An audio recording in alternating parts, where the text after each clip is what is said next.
इन काज़ी वाहण जे अंदर आ इल्म जो चमकियो कमर दिलड़ियूं मुनवर थी पयूं रोशन थियो हर मन जिगर इन काज़ी वाहण जे अंदर नूरुल हुदा बाशान आ हिक बेस जो बुस्तान आ नूरुल हुदा बाशान आ हिक बेस जो बुस्तान आ हर दम पढ़ायो वींदो हिते अल्लाह जो क़ुरान आ हर दम पढ़ायो वींदो हिते अल्लाह जो क़ुरान आ तजवीद सां मुहसिन पढ़ो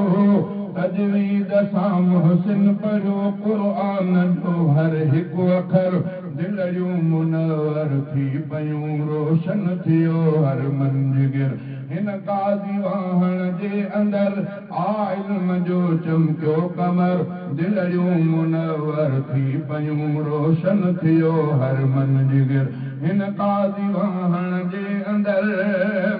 हाफ़िज़ हुसैन अहमद बणियो हाफ़िज़ सुहैल अहमद बणियो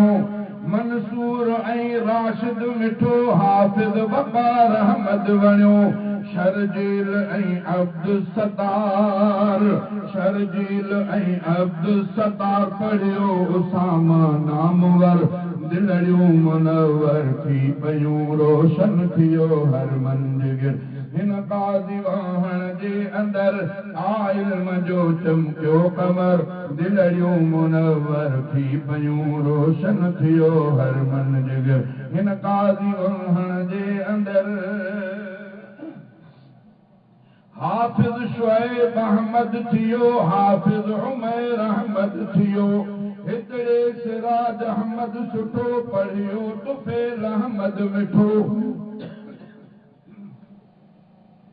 हाफ़िज़ शुएब अहमद थियो हाफ़िज़ उमैर अहमद थियो हिकिड़े सिराज अहमद सुठो पढ़ियो तुफ़ैल अहमद मिठो थियो बू हुरैरा ज़ैद ते ईसा ते रहमत जो ककर दिलड़ियूं मुनवर थी पयूं रोशन थियो हर मन जिगर हिन काज़ी वाहण जे अंदर हिकिड़े रशीद अहमद मिठो निगरान आहे बाहवा हर वक्त हो कोथो हले हित बेश्त वारी राह जो हिकिड़े रशीद अहमद मिठो निगरान आहे बाह जो हर वक्त हो कोथो हले हित बेश्त वारी राह जो अब्दुल रज़ा कावाह जो अब्दुल रज़ा कावाह जो उस्ताद हिकिड़े मोतबर दिलड़ियूं मुनवर थी पयूं रोशन थियो हर मन जिगर हिन काज़ी वाहण जे अंदर